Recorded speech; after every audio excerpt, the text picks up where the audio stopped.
ஆண்டவர் இயேசுவில் என் அன்பிற்கினிய சகோதர சகோதரிகளே,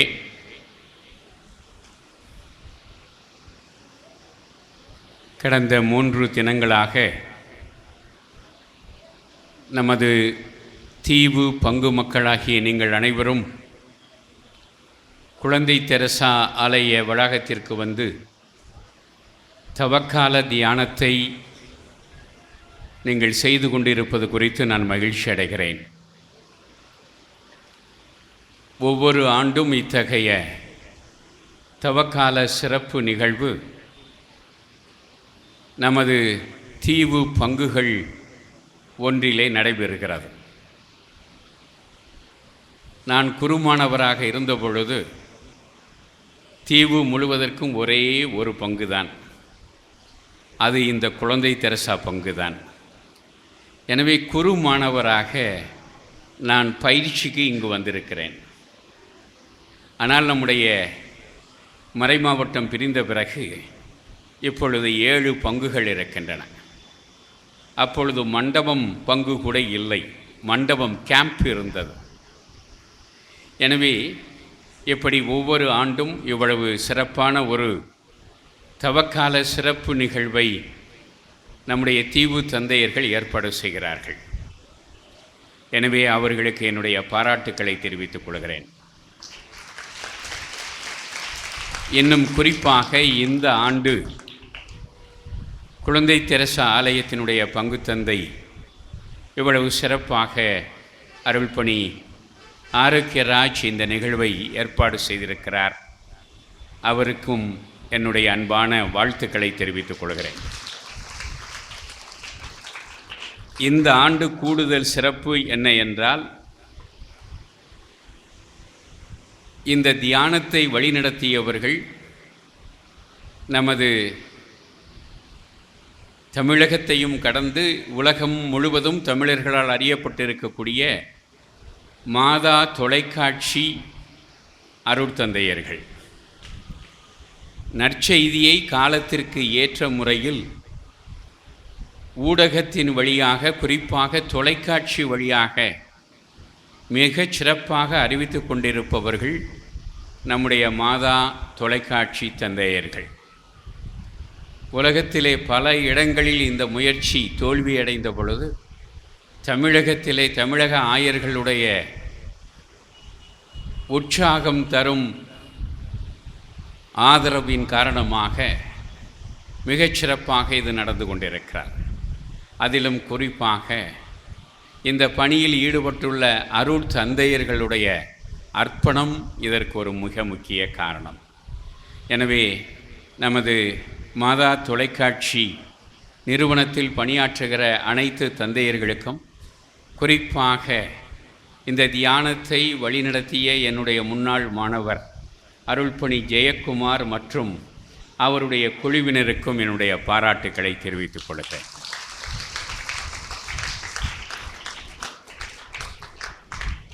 நான் மிக அதிகமாக வருகிற ஒரு இடம் இருக்கிறது என்று சொன்னால் அது நமது தீவு தான். அதற்கு முக்கிய காரணம், நம்முடைய சிவகங்கை மறைமாவட்டத்தில் ஒரு குறிப்பிட்ட இடத்தில் அதிக கத்தோலிக்க மக்கள் வாழ்கிற இடம் என்று சொன்னால் இந்த தீவு தான். அது மட்டுமல்ல, ஒரு சிறந்த விசுவாச பாரம்பரியத்திற்கு சொந்தக்காரர்களாகியவர்கள் நீங்கள். எனவே உங்களுடைய ஆன்மீக வாழ்வும் சமூக பொருளாதார வாழ்வும் சிறந்து இருக்க வேண்டும் என்பது என்னுடைய ஆயர் அருள் பணியில் ஒரு சிறப்பான அம்சமாக இருக்கிறார். எனவேதான் என்னுடைய திருநிலைப்பாட்டிலேயே, ஆயர் திருநிலைப்பாட்டிலே நம்முடைய மீனவ சகோதர சகோதரிகளுடைய வாழ்வு பாதுகாக்கப்பட வேண்டும், அவர்களுடைய தொழில் ஆபத்தில்லாமல் நிகழ வேண்டும், அதற்கான ஒரு சுமூகமான சூழலை உருவாக்குவது என்னுடைய ஆயர் அருள்பணியின் கனவுகளில் ஒன்று என்று குறிப்பிட்டேன். அதற்கான பல்வேறு முயற்சிகளை நான் எடுத்துக்கொண்டு தான் இருக்கிறேன். சென்ற ஆண்டு கச்சத்தீவிற்கு சென்ற பொழுது, கச்சத்தீவு புனித அந்தோணியார் திருவிழாவிற்கு சென்ற பொழுது, அந்த நேரத்தில் நம்முடைய தீவிலிருந்து 40 மீனவர்கள் சிறையில் இருந்தார்கள். யாழ்ப்பாணம் ஆயர் அவர்களோடு தொடர்பு கொண்டு இலங்கை அதிபரோடு பேசி மறுநாளே 40 பேரும் விடுதலை செய்யப்பட்டார்கள். இப்பொழுது நான் மூக்கையூர் சந்தியாகப்பர் ஆலயம் புனரமைக்கப்படுகிற அந்த தொடக்க நிகழ்வுக்காக சென்றிருந்த பொழுது ஒருவர் இங்கிருந்து வந்து, ஒருவர் சிறையில் வாடுகிறார், நோய்வாய்ப்பட்டவர், எனவே அந்த குடும்பம் பெரிதும் துன்பப்படுகிறது, நீங்கள் உதவி செய்ய வேண்டும் என்று கேட்டுக்கொண்டார். உடனே யாழ்ப்பாணம் முதன்மை குருவர்களுக்கு நான் எழுதினேன். அவரும் உடனடியாக நிச்சயமாக விரைவில் அவரை விடுதலை செய்ய நான் முயற்சிக்கிறேன் என்று எழுதியிருக்கிறார். இதனைத் தொடர்ந்து வருகிற 17ஆம் தேதி தீவு வாழ் மக்களுடைய, குறிப்பாக பெண்களுடைய வாழ்வாதாரத்தை வளர்ப்பதற்கான, அவர்களை பாதிக்கின்ற கடன் சுமை, பிள்ளைகளுடைய படிப்பு ஆகியவற்றை குறித்து திட்டமிடுவதற்கான ஒரு கூட்டத்தை நான் கூட்டியிருக்கிறேன். எனவே இப்படி நீங்கள் என்னுடைய சிறப்பு கவனத்திற்குரியவர்கள். உங்களுடைய வாழ்வும் வளமும் சிவகங்கை மறை மாவட்டத்தினுடைய மங்காத, மறைக்க முடியாத ஒரு சிறப்பான நோக்கமாக அமைகிறது. இந்த நாளில் மார்ச் மாதம் 8ஆம் தேதி சர்வதேச பெண்கள் தினம். சர்வதேச பெண்கள் தினம் எப்பொழுது ஆரம்பமானது என்று சொன்னால் 1911ஆம் ஆண்டே அது கொண்டாடப்பட ஆரம்பமானது. அதற்கு முக்கியமான காரணம் 1908ஆம் ஆண்டு பெண் தொழிலாளர்கள் அமெரிக்காவில் உள்ள நியூயார்க் மாநகரத்திலே பெரிய போராட்டத்தை நடத்தினார்கள். அவர்கள் வேலை செய்கின்ற வேலை நேரம் குறைக்கப்பட வேண்டும், அவர்கள் வேலைக்கு சரியான ஊதியம் கொடுக்கப்பட வேண்டும், அவர்கள் ஆண்களோடு இணையாக கருதப்பட வேண்டும். இன்னும் முக்கியமாக அமெரிக்காவில் ஆண்களுக்கு மட்டும்தான் ஓட்டுரிமை இருந்தது, வாக்குரிமை இருந்தது, எங்களுக்கும் வாக்குரிமை வேண்டும் என்று போராடினார்கள். அவர்கள் அப்படி போராடிய பொழுது ஒரு சிலரை காவல்துறை சுட்டு கொன்றது.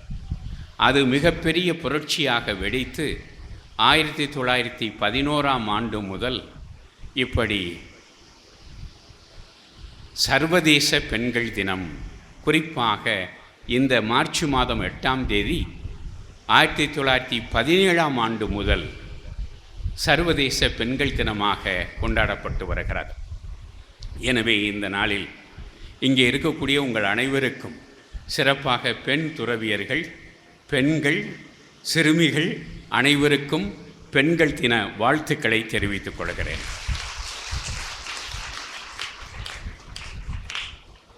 இந்த வாழ்த்து என்பது ஏதோ ஒரு சொல்லாடலாக மட்டும் இருந்துவிடக்கூடாது.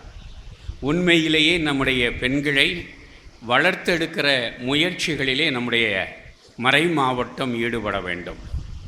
இந்த ஆண்டு தமிழகம் முழுவதும், தமிழகத்தில் உள்ள எல்லா மறை மாவட்டங்களுக்கும் ஒரு பொது அருள்பணி தலைப்பை ஆயர் பேரவை தேர்ந்தெடுத்திருக்கிறார். அது என்ன என்று சொன்னால், பெண்களின் மாண்பும் திருச்சபையில் அவர்களின் பங்களிப்பும் என்பதாகும். எனவே நான் அந்த கூட்டம் முடிந்து வந்தவுடன் ஏதோ கூட்டத்துக்கு போனோம், ஏதோ சொன்னாங்க, அதோடு முடிந்தது என்று இல்லாமல் நம்முடைய குருக்களுடைய கூட்டத்திலே அது பற்றி கலந்து பேசி நம்முடைய பெண்களுடைய மாண்பும் அவர்களுடைய திருச்சபையில் பங்களிப்பும் அதிகரிக்க வேண்டும் என்று சொன்னால் அவர்களை இப்பொழுது இருப்பது போல வைத்திருக்க இயலாது. அவர்களுடைய தலைமை பண்பை வளர்த்தெடுக்க வேண்டும். அப்படி அவர்களை தலைவர்களாக்கினால்தான் பெண்கள் வளர முடியும். எனவே அதற்கான திட்டங்களை தீட்டியிருக்கிறோம். அதன் காரணமாக திருமணமான பெண்களுக்கான தலைமைத்துவ பயிற்சி, கல்லூரியில் படிக்கிற இளம்பெண்களுக்கான தலைமைத்துவ பயிற்சி, பள்ளிகளில் படிக்கிற சிறுமிகளுக்கான தலைமைத்துவ பயிற்சி என்று 3 நிலைகளிலே பயிற்சிகள் திட்டமிடப்பட்டு கொண்டிருக்கின்றன. நம்முடைய தீவில் ஒரு முக்கிய பயிற்சி தொடர்ந்து நடைபெற இருக்கிறார். எனவே எப்படி நம்முடைய மறைமாவட்டத்தில் பெண்கள், அதனை நான் எல்லா இடத்திலும் வலியுறுத்தி வருகிறேன், பெண்களுடைய பங்களிப்பு சரி சமமாக இருக்க வேண்டும். எனவே பங்கு பேரவை என்றால் 50% பெண்கள் இருக்க வேண்டும். பங்கு பேரவையிலே தலைமை பொறுப்பில் வருபவர்களும் 50% பெண்கள் இருக்க வேண்டும். ஒரு முறை துணைத் தலைவர் ஆணாக இருந்தால் அடுத்த முறை கண்டிப்பாக பெண்ணாக இருக்க வேண்டும். துணைத் தலைவர் ஆணாக இருந்தால் அவருக்கு துணையாக இருப்பவர் ஒரு பெண்ணாக இருக்க வேண்டும். செயலர் பெண்ணாக இருந்தால் துணை செயலர் ஆணாக இருக்கலாம். இப்படி சட்டங்களை உருவாக்கி திட்டமிட்டு பெண்களுடைய வாழ்வும் நலமும் உயர நம்முடைய மறைமாவட்டம் முன்னெடுப்புகளை எடுத்துக்கொண்டிருக்கிறது என்பதனை இந்த நாளிலே நான் தெரிவித்துக் கொள்கிறேன். நாம் இங்கு இவ்வாறு இறைவன் திருமுன் அமர்ந்து ஜெபிக்கிற வேளையிலே ஈரான், இஸ்ராயல், அமெரிக்க போரானது நடந்து கொண்டிருக்கிறது. கடந்த பல நாட்களாக நடந்து கொண்டிருக்கிறது. இன்னும் எத்தனை நாட்களுக்கு இந்த போர் தொடரும் என்று நமக்கு தெரியவில்லை. எந்த போரும் மனித இனத்திற்கு அழிவைத்தான் கொண்டு வரும். எந்த போரும் மனித இனத்திற்கு வாழ்வையோ வளர்ச்சியையோ கொண்டு வர முடியாது. நீங்கள் நினைத்து பாருங்கள், எத்தனை ஆண்டுகள் கட்டி எழுப்பிய கட்டடங்கள், செலவிடப்பட்ட பணங்கள், இவையெல்லாம் ஒரு பாம்பிலே, ஒரு அணுகுண்டிலே தரைமட்டமாக்கப்படுகிறது. அங்கே ஒவ்வொரு நாளும் உயிரிழக்கிற ஆண்கள், பெண்கள், குழந்தைகள், இதெல்லாம் போரை நிகழ்த்துபவர்கள் மனித குலத்திற்கு எதிராக நிகழ்த்துகிற வன்முறையாக இருக்கிறார். எனவே நமது திருத்தந்தை 14ஆம் லியோவோடு இணைந்து நாமும்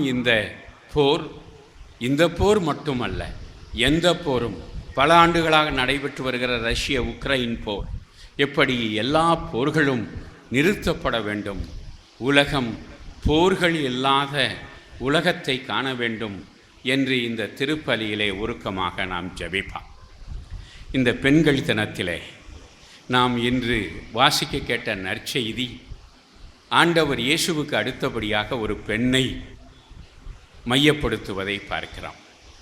இங்கே பார்த்தீர்கள் என்று சொன்னால் இங்கே ஒரு பெரிய உரையாடல் நிகழ்கிறது. இன்று வாசிக்கப்பட்ட நற்செய்தி குறுகிய பாடம். முழு பகுதியையும் எடுத்திருந்தால் இன்னும் ஒரு பகுதி நேரம் ஆகியிருக்கும். யோவான் நற்செய்தி 4வது அதிகாரம் முழுவதும் ஆண்டவர் இயேசுவுக்கும் சமாரிய பெண்ணுக்கும் இடையே நிகழ்ந்த உரையாடலை நமக்கு தருவதை பார்க்கிறோம். இந்த உரையாடல், ஆண்டவர் இயேசு உரையாடல் வழியாக தன்னுடைய போதனையை வழங்கினார். ஒத்தமை நற்செய்திகள் என்று அழைக்கப்படுபவை மத்தேயு, மார்க்கு, லூக்கா. இந்த 3 நற்செய்திகளும் ஆண்டவர் இயேசு புதுமைகள் வழியாக மற்றும் பாரபிள்ஸ், ஓமைகள் வழியாக போதனையை வழங்கினார் என்று சொல்கின்றன. ஆனால் யோவான் நற்செய்தியாளர் அதற்கு மாறாக 2 புதுமை மட்டும் சொல்லிவிட்டு நீண்ட உரையாடல்கள் வழியாக இயேசு தன்னுடைய போதனையை வழங்கியதாக குறிப்பிடுகிறார். அப்படி பார்த்தோம் என்று சொன்னால் யோவான் நற்செய்தியிலே 2 பெரிய வருணனைகள், உரையாடல்கள். ஒன்று நிக்கோதேமோடு, யோவான் நற்செய்தி 3வது அதிகாரம். மற்றொன்று சமாரிய பெண்ணோடு, யோவான் நற்செய்தி 4வது அதிகாரம். இப்படி இந்த நீண்ட உரையாடல்கள் வழியாக ஆண்டவர் இயேசு தன்னுடைய போதனையை வழங்கினார். குடும்பங்களாக இருக்கலாம், தனிநபர்களாக இருக்கலாம், அல்லது நாடுகளாக இருக்கலாம்.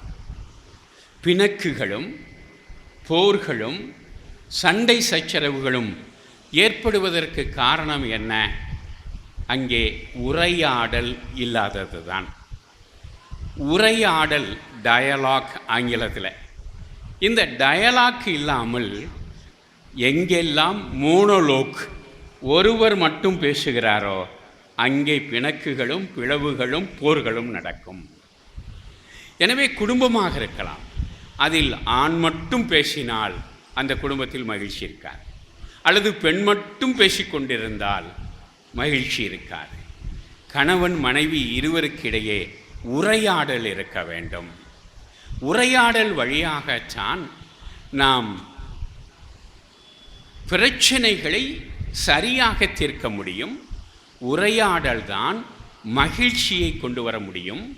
உரையாடல் தான் வளர்ச்சியை கொண்டு வர முடியும். இங்கே உரையாடலுக்கு மிக முக்கியமானது என்ன என்று சொன்னால், உரையாடுகிற இருவரும் தங்களை சமமானவர்களாக கருத வேண்டும். எங்கே சமமாக கருதவில்லையோ அங்கேதான் பிரச்சனை ஆரம்பிக்கிறார். கணவன் மனைவியாக இருக்கலாம், நாட்டு தலைவர்களாக இருக்கலாம், நாடுகளாக இருக்கலாம். எந்த ஒரு நாடு அல்லது ஒரு சில நாடுகள் மற்ற நாடுகளை விட பெரிய நாடுகள் நாங்கள் சொல்வதை மற்றவர்கள் செய்ய வேண்டும் என்று நினைத்தால் அங்கே சண்டையும் போர்களும் வரத்தான் செய்யும். எனவே எல்லோரும் சமதளத்தில் இருக்க வேண்டும். ஆண்டவர் இயேசு எவ்வளவு உயர்ந்தவர், கடவுளுடைய திருக்குமாரன்.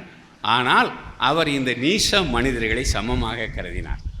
அதன் காரணமாகத்தான் அங்கே நீண்ட உரையாடல்கள் நிகழ்வதை பார்க்கலாம்.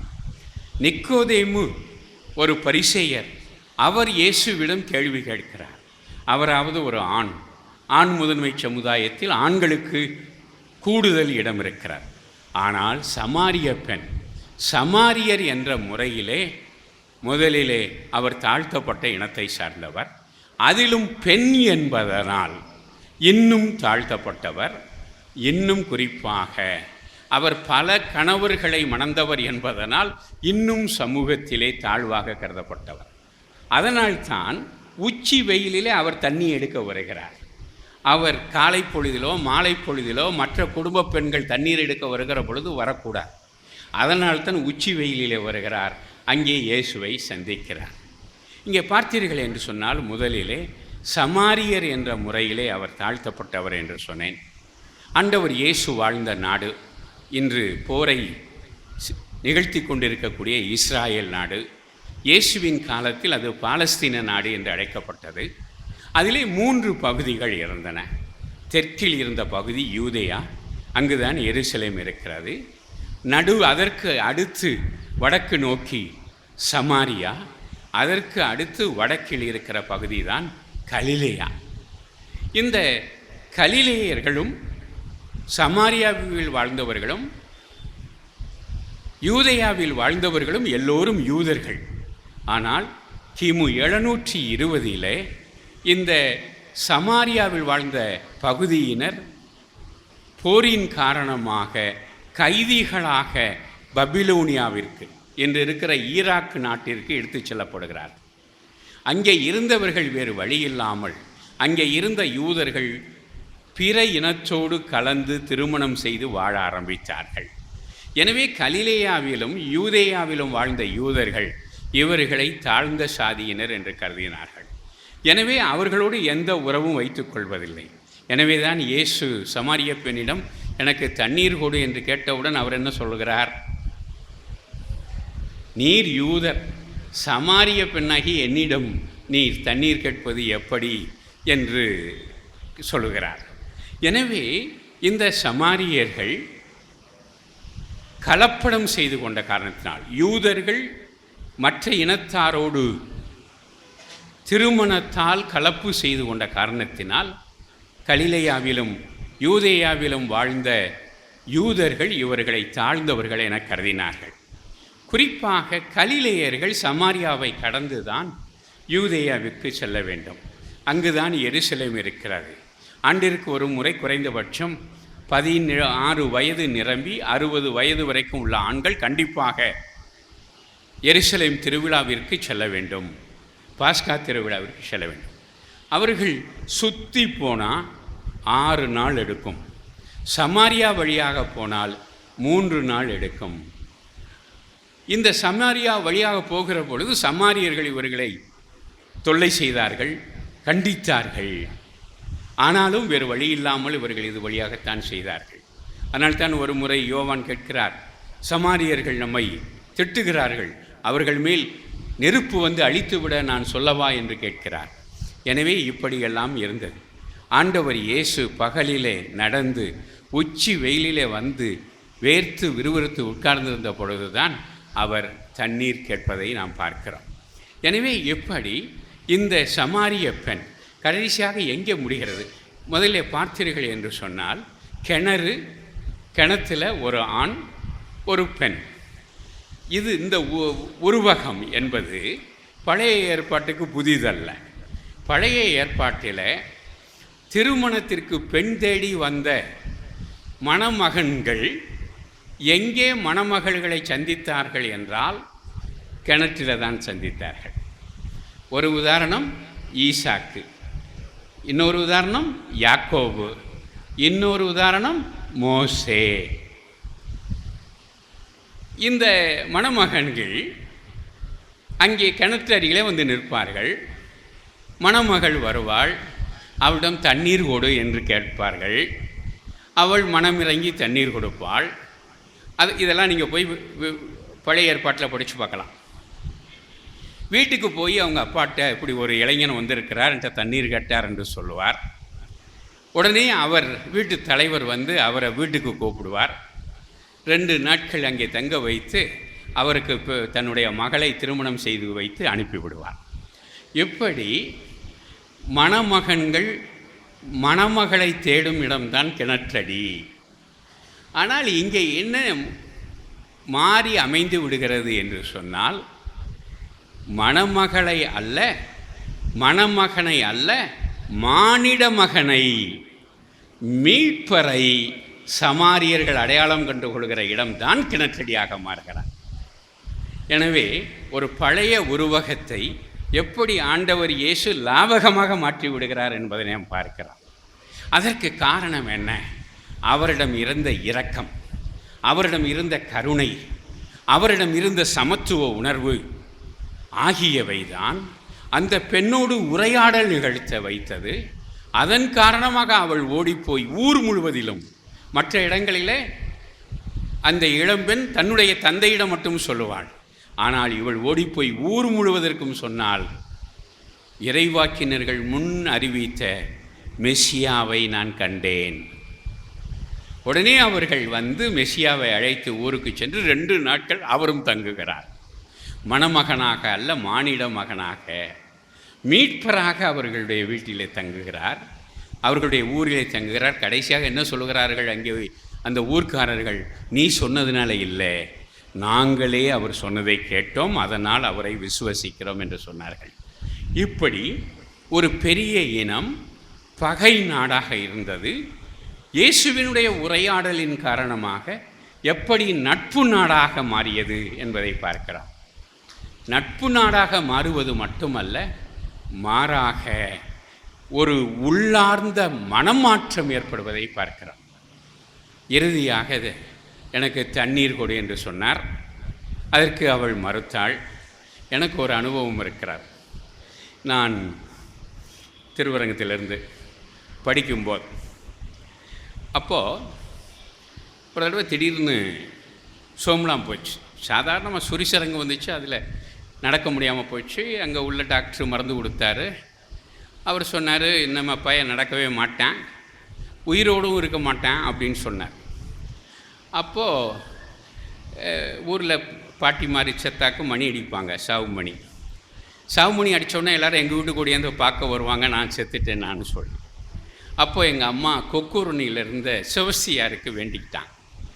பையன் சரியான பிறகு கால் வாங்கி போட வைக்கிறேன் அப்படின்னு சொல்லி சிவசியார்கிட்ட வேண்டிக்கிட்டாங்க.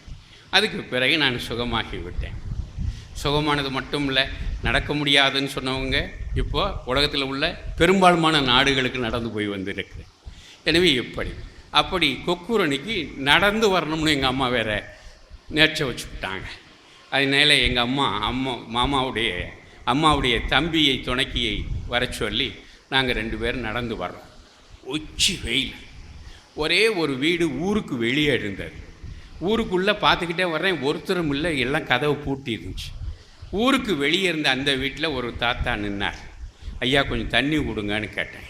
அவர் சொன்னார், ஐயா நாங்கள் தண்ணி கொடுக்கக்கூடாது, உங்களுக்கு நாங்கள் தாழ்ந்த சாதி அப்படின்னார். பரவாயில்ல தண்ணியை கொடுங்கன்னு சொல்லி வாங்கி அப்போவே சமத்துவத்தினுடைய முதல் விதையை விதைத்தேன். எனவே இப்படி எல்லோருக்கும் நடக்கலாம். ஆண்டவர் இயேசுவுக்கு அப்பொழுது நடந்தது. அந்த பெண், இல்லை நாங்கள் தாழ்த்தப்பட்டவர்கள் உங்களுக்கு கொடுக்கக்கூடாது என்று சொன்னபோது நீனே கேட்டுக்கலாம்ல, அப்போ வாழ்வு தரும் தண்ணீரை உனக்கு மெசியா கொடுத்திருப்பார் என்று சொல்லுகிறார். இதுதான் மிக முக்கியம். ஆண்டவர் இயேசு சமாரிய பெண்ணிடம் தாகமாக இருக்கிறது என்று சொன்னார், சிலுவையிலும் தாகமாயிருக்கிறேன் என்று சொன்னார். இந்த தாகம், பசி மானுடத்தினுடைய வாழ்வின் ஒரு பகுதி. இந்த தாகம் தணிக்கப்பட வேண்டும். தாகத்திலே, பசியிலே நல்ல தாகங்கள் இருக்கின்றன, பொல்லான தாகங்கள் இருக்கின்றன. நான் கல்லூரி மாணவனாக இருந்த பொழுது ஒரு படம், அதுக்கு பேர் பசி.